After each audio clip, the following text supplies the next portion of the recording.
Welcome to another episode of Open Ninth, conversations beyond the courtroom in the Ninth Judicial Circuit Court of Florida. And now, here's your host, Chief Judge Don Myers. Hello and welcome to Open Ninth. I'm here today with Judge Amy Carter, Judge Bob LeBlanc, and Judge Alicia Lattimore. And by today, I mean May the 20th of 2020. We find ourselves about 2 months plus into the COVID-19 virus. And these have been some very hard times for a lot of the people around us. It was difficult for us to drop out of our daily lives and to shelter in place nearly 2 months ago. It's equally as difficult to reemerge when our daily lives look nothing like they used to. And candidly, navigating all of this has been an incredibly isolating experience. Knowing that, I invited my colleagues to spend some time with us today on the podcast so we can share our experiences. And in this sharing, hopefully help everyone to stay connected to one another. So Amy, Alicia, and Bob, thank you all for joining me today. Thanks for inviting us. Thank you for having us. Great to have you. So, I always, when I have the chance to speak publicly, want to tell folks a little bit about me so that they can understand the lenses that I see the world through, what my rose-colored glasses are. And it might be helpful for our listeners to just know a little bit about you and maybe something about you that's unique that has helped you experientially to cope with this time.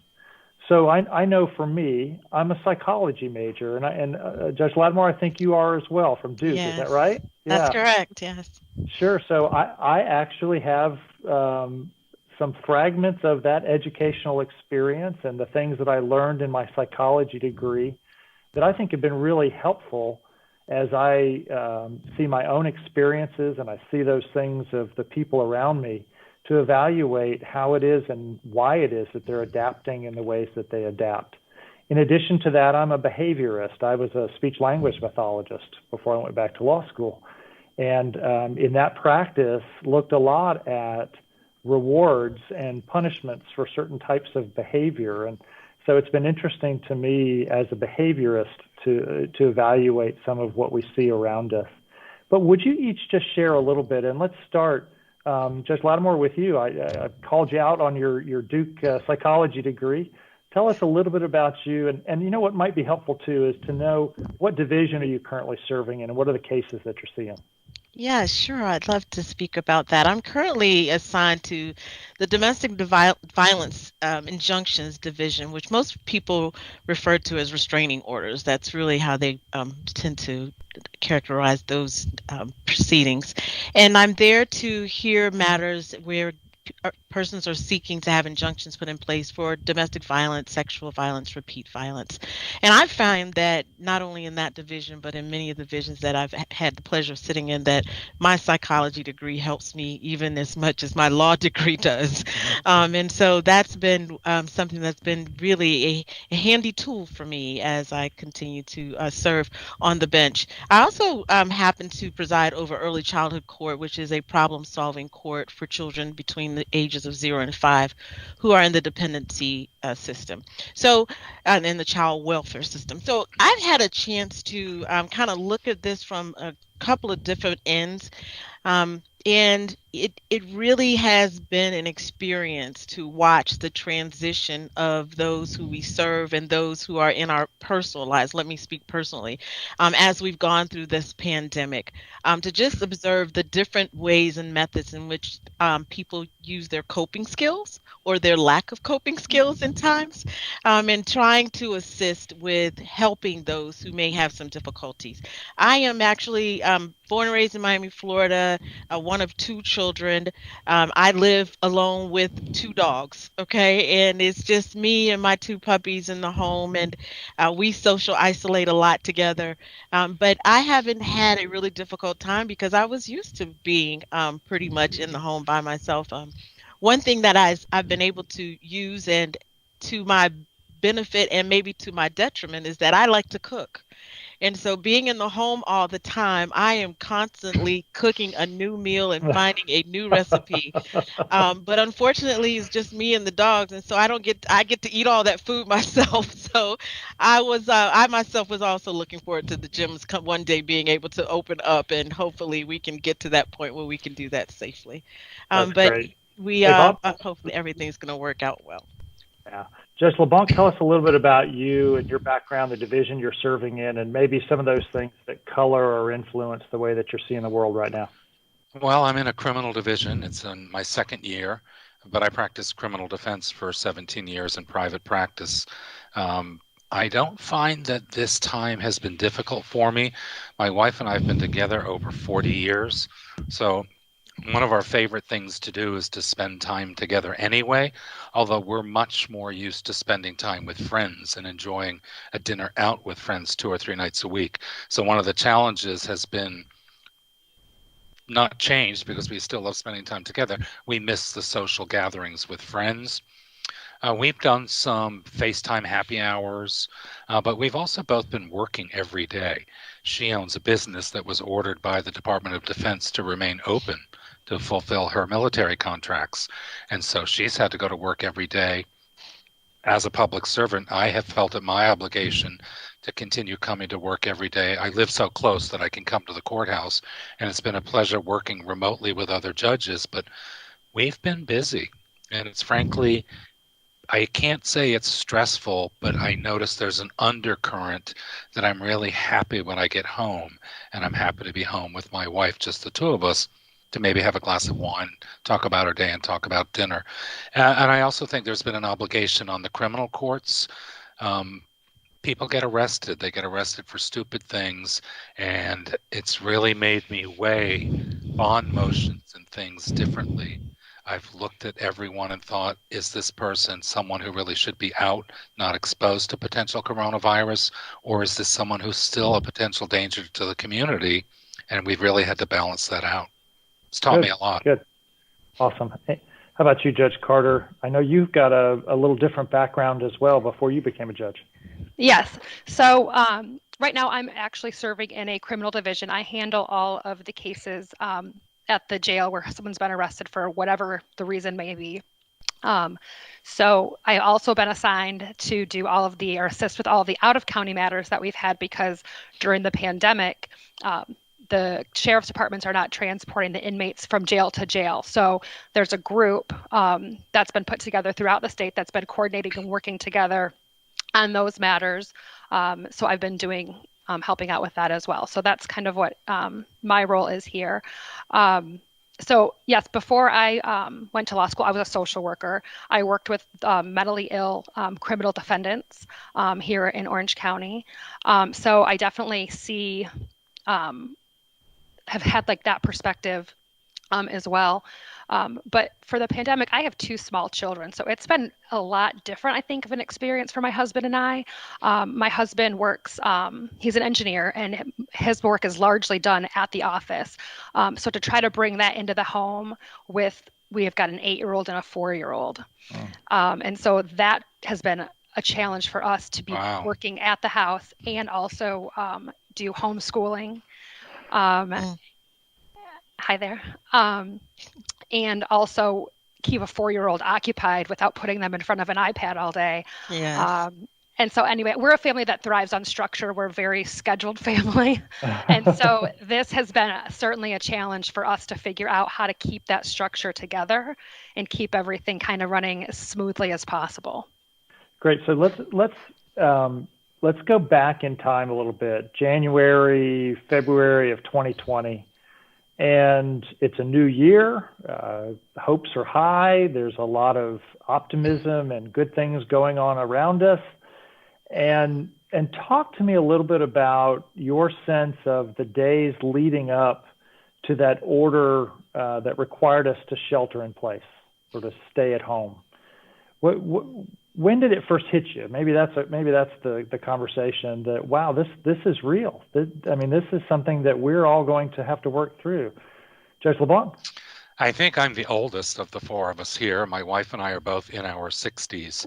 and we've been smokers in the past, and we both realized this could be potentially injurious to us.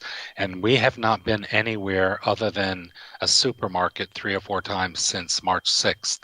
We decided early on we were going to stay at home. We were going to limit the number of people in our house, and we didn't work this long and this hard to have it contain us or take us out at this point. So we realized fairly early on, literally have been nowhere, and no one's been to our house since March 6th or March 7th.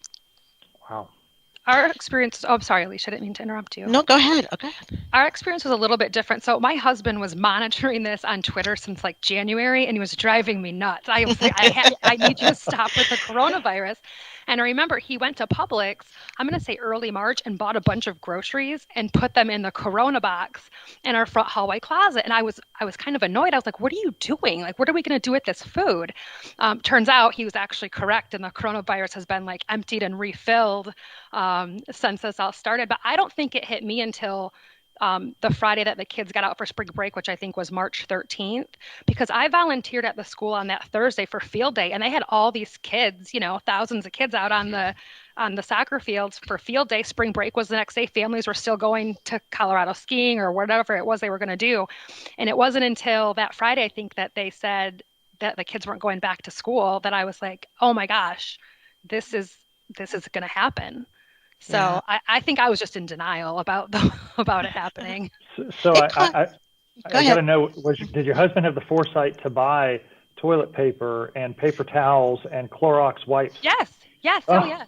Oh, he was ahead of the game. Oh, he was. And I got to tell you, I really was. I was just like, what are we going to do with all this food? And he said, well, if we don't end up using it or we don't need it, we'll either use it for hurricane season or donate it to, a food pantry. So he was right. He likes to remind me of it too. I think that caught me off guard. Well, I started to really pay attention in two different ways. The first one, I think, was dealing with baby court. I mentioned that I preside over early childhood court, which we lovingly call baby court. And all the children come to baby court. You can't have a baby court without the babies in court. And that was really one of the most exciting times that I look forward to every month, is being able to see the children that are involved in those court proceedings. And when I was told by the case manager, even before the court shut down, that we're not bringing the babies to the court, I was like, well, this is really serious. I don't really get to see the children because of this, so it really caught my attention. And that's when I really started to realize we really are going to have to make some major changes because of this pandemic. The next thing that really, brought it home for me was that I mentioned I have a brother, and I'm very, very close to my brother. It's just the two of us, and he happens to have an underlying illness that's pretty serious. And so I was not able to visit him the way that I like to visit with him because of my concern about having the illness and not having any symptoms, being asymptomatic and somehow putting him at risk because of his condition. And so that was on a personal basis how it really hit me hard, and not being able to see my kids in baby court was the way that I realized it professionally. Yeah, and for me, I remember sitting at home on a Sunday afternoon, and I had caught a news story about proposed limitations on the size of gatherings. I think that was sort of the first conversation, and I can't recall if the number was 250 people or something smaller than that. But I started to think about work, and I really thought about our jury assembly room. And I said, oh my goodness, we gather 250 to 300 people in there on a Monday morning, again on a Tuesday morning, and every day that we have trials ongoing in this courthouse. And it flipped the switch for me. And I said, I'm going to have to really pay attention to the things that are going on here. And that afternoon, I know I ended up on the phone with a number of our administrative judges developing a plan for how we would start to respond to the virus. And that really, for me, was the first. It was after that I decided I needed to go to the store, Judge Carter, and by that point it was too late. But you're in a position that's different from us, because I have a division, so I have 4 deputies and maybe 10 assistant public defenders and 10 state attorneys and maybe 15 people in my court circle. You have potentially a couple thousand when you talk about all the court divisions. So I do have to say that I think when it really hit me, there were two things that happened. One, when the admin judges started telling us the courts were going to close, and when longtime friends of ours who've worked for Disney for 30 years were getting furloughed. Both of those events hit simultaneously, and both of those hit very hard. But you have I feel like I have almost nothing to worry about other than my small division and my wife. You have this giant circle that I don't know how you think of everything. Well, we're no Disney World, so let's not pretend we're on that scale. But there are 7,000 to 9,000 people a day that come into the courthouse above and beyond judges and court administration staff and clerks and deputies and security folks that I do feel a tremendous responsibility for. And that really was one of those moments of recognition that this is going to be a different time. And I can't say honestly, as I sit here now, that when the realization hit me, that I even appreciated how different it would be. Right. I remember you calling me. Sorry, Alicia. I remember you calling me, Don, on a Sunday afternoon, and we basically had to talk through how to take our extremely busy IA docket and crunch it down into one courtroom virtually overnight. And I just remember getting to work that next morning, and IT was already there working on setting everything up and how quickly they had to do that. And that phone call on Sunday, that was when I knew for sure, like, everything was going to change. Yeah, it's definitely something that was unforeseen, and it's unforeseen in many areas and industries, and it's hard to envision what it really takes to keep the courts running when you suddenly say, the public's no longer having access. We have to shut down the courts to the extent that the public cannot come in and have court hearings. We cannot have jury trials. We're not going to be able to conduct business the same way we used to. And we also have to make sure that as we continue to try to make sure that the public still has access to justice, that we do it in a safe manner. And so it on the outside looking in, I don't think you can appreciate how much work was done by you, Judge Myers, as chief judge, as well as the administrative judge and all the personnel and staff to get everything to continue running. I remember just the whirlwind of emails of how trying to figure out new procedures right. And how to set up in-camera proceedings and remote proceedings and learning new platforms. And it's an experience, and it still is an experience. I mean, we still are tweaking it day by day to make sure that we do the best we can. I was impressed with IT immediately the first time I came into a courtroom, and I realized I'm doing a regular plea as if I'm in a regular courtroom, but the attorney is appearing by phone, the defendant is at jail by video monitor, and the four of us plus the state attorney, we're having this conversation. That all happened almost overnight. It was remarkable. When I walk my dog every day, I've had people for the last 3 months say, like, oh, it must be nice not being at work every day with the courthouse closed. I'm like, what are you talking about? I've been to court every single day. I've done hundreds of things just by video remote with safe distancing. Yes. It is true. It was really a remarkable time of transition and change for us to move from that full access to the building to very limited access to the building. And we talk in terms of court closure, but the court never closed. Right. We've continued. Yeah, we've all continued to handle hearings, and I was trying to do a mental calculation of the number of hearings that have been held, and at this point, it's got to be more than 10,000 hearings that we've held since 2 months ago to today, in a number of different contexts and types of cases. And I want to talk about change. And Judge Lattimore, one of your roles is with a part of court administration that we loosely refer to as judicial wellness. Yes. And I know that judicial wellness is meditation. We need it. Yeah, yoga. Tell us a little bit about what that means and why that matters during a time like this.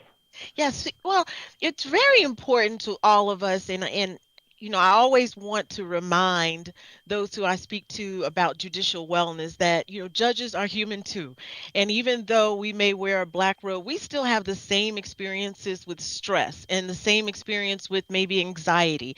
And so this pandemic did not, take it any easier on us because of our position than it did on those who are in the public or in other positions.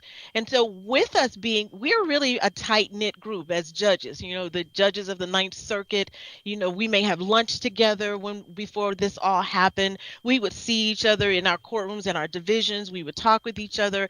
And there was no limitation on our contact with each other. When that suddenly changed overnight and throughout the state, I recognized as part of the wellness program that this isolation was a major change, and people were in places where they were missing not only their family but their colleagues and just their regular way of life. So it was important for us to continue to focus on wellness and make sure that we offered opportunities to judges, though we were far and apart, to make sure that we realize we still need to focus on wellness. We still need to focus on health. We still need to try to do a couple of push-ups while we're at the house cooking new recipes. We also must take the time to deal with the stress and recognize it's a stressful time, and it's okay to do those things such as meditation and practice mindfulness.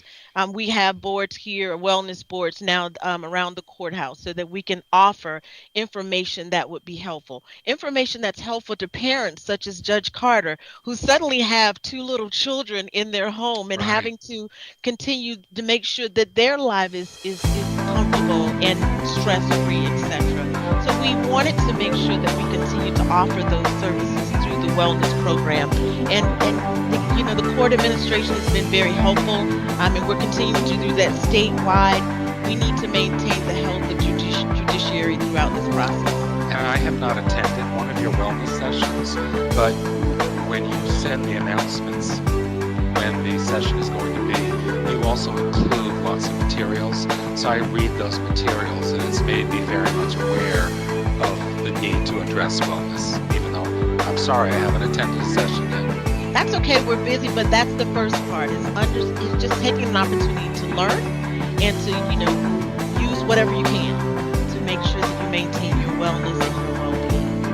Well, change is such a huge stressor. And we talk about life changes, we talk about moves and career changes and family changes and things like that, but this change inside of the courthouse has been a pretty dramatic change for the way things operate here. It's rare to see a colleague in the halls right now. Even though we're here, we're tucked away in offices and in courtrooms doing work. Some people are outside of the building doing their work remotely. And so there's all of this change ongoing around us. And on top of that, we all have personal lives. I mean, Judge Lattimore, you said it. We are just people. And so let's shift for just a minute to that, and then we'll come back around to what I think are some of the professional issues associated with all of this for us. But let's talk a little bit about the changes in our personal routines, the concerns for family and friends. That's one that's impacting me personally right now. I have a brother who was diagnosed recently with a brain tumor. He's been admitted to a hospital, and but we're now learning that he is in end-of-life stages.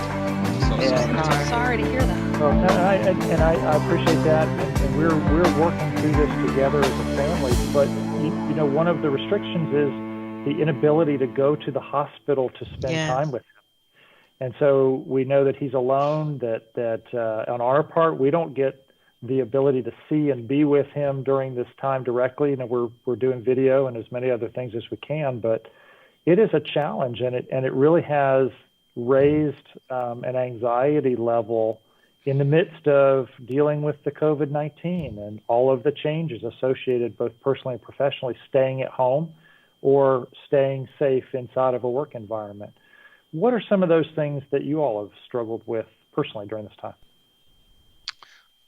If I may, I can tell you that my wife and I usually consider ourselves fairly generous to charities, and we support quite a variety of charities. But this has taught us to support locally. And I can't name any charities, but normally we might send a check at Christmas time to one of our local food banks. And we've never seen Orlando, even with the hurricanes, in such desperate need of food. And so we've been much more generous to our local food banks to help feed people. The farmers markets have closed, so we have gone to the farms on Saturdays with all safe distancing and masks, and my wife and I have bought food from the farmers and then given it and shared it and bartered it with friends. It's really made us do things on a much more local level, and I hate to say it at other charities' expense, but we feel like it's made us realize we've been part of this community for 35, 40 years, and this is our love. Sure. Yeah. Just Carter, how about you? I mean, what are those changes in your routines? You talked about the kids and Right. homeschooling. That's a big one. It is a big one. Sorry, someone just walked in the courtroom. Just one second. Can't you order them out? I guess I could. Are they keeping social distance? Oh, they were. I think they were surprised to see someone sitting right here, right now. Yeah, it's been difficult, like I said, establishing a routine and a schedule. But one thing I think that we've tried to do to kind of cope and get through is to kind of cut ourselves a break, right? And kind of have a little give, and not just be so hard on each other and on ourselves. I think that's helped us to really get through it with everyone at home. Like I said, I think you forget how difficult it is for the small people, you know. They are obviously people too, and they take in everything. They're little sponges. They know what's going on. And so, like I said, we've just been trying to keep everything going as smoothly as possible. But we've let Allison sleep in and not have to get up at the regular school time. We've kind of given her some leeway as to when she wants to start her class and when she wants to end, as long as everything gets completed. Dad and I have taken different approaches on it. I can say that I've been favorite teacher because I think I've been a little more relaxed with her. But I think that's because her dad wants to check, everything off and make sure everything's done really quickly. But that's kind of how we've done it. And it's been working out. Judge Lattimore? So I don't know, many people may not believe this, but I actually am an introvert. And so I'm used to kind of being on my own and being in my own little space. And however, the pandemic made me realize how much I do appreciate socializing and being around other people. And so with that was something new that I learned about myself, that I really do enjoy having company and keeping company with those who are my friends and my family. But it also gave me an opportunity to realize how blessed I am. I'm thinking about those who are going through much, much tougher times as a result of loss of employment, difficulties with providing food and nutrition to children.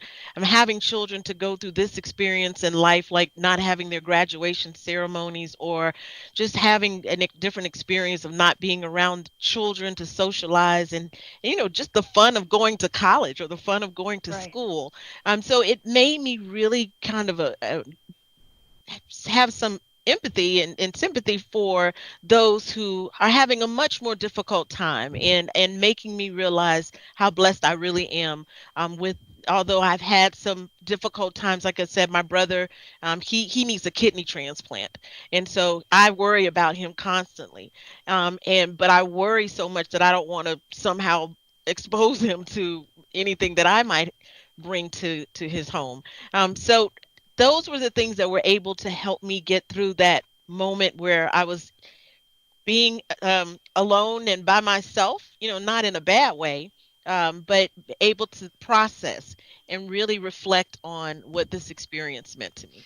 Alicia, I have known you for over 25 years, and having you self-describe yourself as an introvert is the last thing I would have expected from you. At least that's what the Myers-Briggs says. Let's just put it that way. All right. So real quick, Judge Lattimore, favorite Netflix or Amazon Prime show during this time?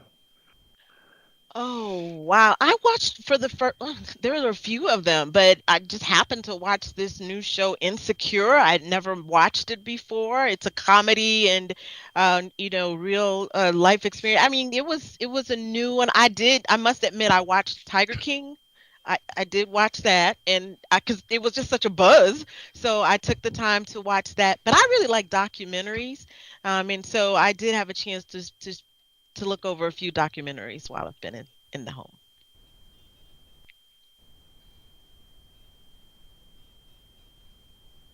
Amy, you have something special you've been watching? A couple of things. I'm really not a big TV watcher, but this has given me some extra time to do that. So I've watched Dead to Me. It's a show on Netflix. I don't know if anyone's seen that, but I would recommend it. We watched Ozarks. I don't know if I everyone haven't watches seen that yet. Too Oh, dark. I hear a lot about it, but I haven't seen it it's yet. one of my husband's shows, so that's kind of how I got roped into that. And Working Moms is another one on Netflix. It's really funny. It's really, really funny. So those are the ones that I've seen. Have you heard of the Durrells that live on No. Corfu? Yeah, my wife says we're moving to Corfu when we retire. Okay. Anyone who's seen it will Okay. know. Wonderful. Well, And Bob, that's what about great. you? You didn't share yours, Bob. I listen to a lot of music. I don't watch that much TV. I usually watch like PBS Masterpiece Theater on Sunday nights. My wife watches Netflix, Amazon, and Hulu much more than I do. I tend to read a lot of books, and I've read several books. I just finished a book this weekend called Prisoners in Paradise, written by a guy that I actually knew growing up in a small town in Maine, whose mother started developing schizophrenia and sold everything in Maine and brought the family to Greece. And they were basically held by this schizophrenic woman for 5 years until he was able to get family members to bring him back to the US. It's a fascinating book, and knowing all the characters personally made it that much more interesting. But I've gotten a lot of books done. I'm reading the last the sequel to The Handmaid's Tale right now, The Testaments. Oh, okay. Excellent. If you read the Excellent. original 25 years ago, it all comes back on page one. Yeah. Well, I think my indulgence during this time has been the ESPN special, The Last Dance, the Michael Jordan story. Oh, yeah. Over Yes. 10 episodes over 5 weeks has really been incredible. So let's circle back around to work and try to bring this in for a landing. As you've had this experience, working in a different way, a lot of remote technology involved, what are the things that you would say that you are the most grateful for and appreciative of here in the courthouse, in your personal life, at work, wherever it may be? I know for me, I just have this deep sense of appreciation for my colleagues. There has been so much change required, so many different processes and systems, and the demands for grace and flexibility, two of my key words during this time, grace and flexibility, have been so high. And yet I feel like my colleagues as judges, the court administration staff, all of those who support us, has just been so incredibly amazing, and the things that we've been able to accomplish. I look back and I don't know that in the 3 months or 4 months of 2020 that I would have had this experience to be able to look at and say just how grateful I am for those folks and their work ethic and desire to serve so well. I've really been impacted by that. How about for you all? Same here. I have been so incredibly grateful for my job and for the privilege to get up every day and serve the citizens of Orange County and continue to work with everyone. And it's made me feel like I'm not that the pandemic is a problem, but it's made me feel like I'm part of a solution, like part of helping the community move through this time. So I've been extremely grateful for it. I can't say enough about how much IT has been helpful. Any time you can call, they'll call you right back. They'll email you. Every single judge that I've emailed on a case throughout this time has responded so quickly and has been so helpful. I've called people with numerous different questions, and everyone has really, I think, banded together and worked really well. So I think those things have been really good. And just echoing behind that, I agree with you both have shared in regards to our colleague, it's been such a pleasure to be just a judge in the Ninth Judicial Circuit. I will get an email at least once or a call once saying, "How are you doing? I hope all is well." Just checking up on me, and we all seem to check up on each other because we don't get to see each other as often as we did before. But in addition to that, what I really appreciated is the fact that even when we were able to have the remote hearings, either by telephone conference or by video conference with the public, they have been very patient with us. Even though we've had to reset some hearings because initially we were trying to get things in order, and we were not able to have in-person hearings. So we needed to figure out and learn the new platforms for video conferencing or setting up the circuit TV opportunities. But I've had litigants on the phone who are, maybe our connection isn't correct, but they have been very patient with the court, very patient with us learning these new means of conducting these proceedings, and also just the appreciation for the other workers in the judicial system, the corrections officers, the police officers, the case workers, the clerks, the staff. I mean, everyone who keeps this going, and it keeps it up and running, and who are out there in the forefront and in the front lines, making sure that everyone is in place and are able to continue to address their issues before the court. I truly appreciate what they do to help us and to help those who need access to the courts. Excellent. Judge LeBlanc? I am more shocked at all the technology that was right under my nose that I have ignored, and having spent 3 months learning something as simple as setting up a team meeting, setting up a Zoom meeting. And by the way, we've had to do it on some of our groups, non-legal groups or non-court groups. I've been the president of the Inns of Court all year, and we had to set up Zoom meetings to have our board meeting, which we have to have. So the technology that I have ignored but am now learning to use has been wonderful. I've also found that all of the attorneys have been very gracious. When one wants to resolve a case, when one wants to get a client out of jail, when one wants to terminate probation, or somebody wants to put someone in jail because they've done wrong, all the attorneys, I feel that they have been more cooperative than in the past, and been very graceful with each other. I'm very appreciative of that. I think we'll end up doing some things permanently differently in the future, because we have to protect the public, and we're going to have to take precautions for some time. But I think the attorneys have all taught themselves to deal with each other very well, and I'm very, very pleased about that. Yeah, I think that's around the board that we've learned that it's okay to be kinder. And this has gotten us to the point where we realize this is a good time for everyone to be a little bit kinder to each other. And we see that in different areas. Yeah. So Judge Avian Carter, Judge Bob LeBlanc, and Judge Elisa Lattimore, thank you so much for joining me today, for opening a little bit about your life and the concerns and changes and things that have gone on, and especially for your expressions of gratitude to the people that help make what we do work. I'm grateful for you all and appreciate this time, and we'll sign off now. Thank you. All right. Thank you. Thank you. Good to see you guys. All right. Take care. Be safe.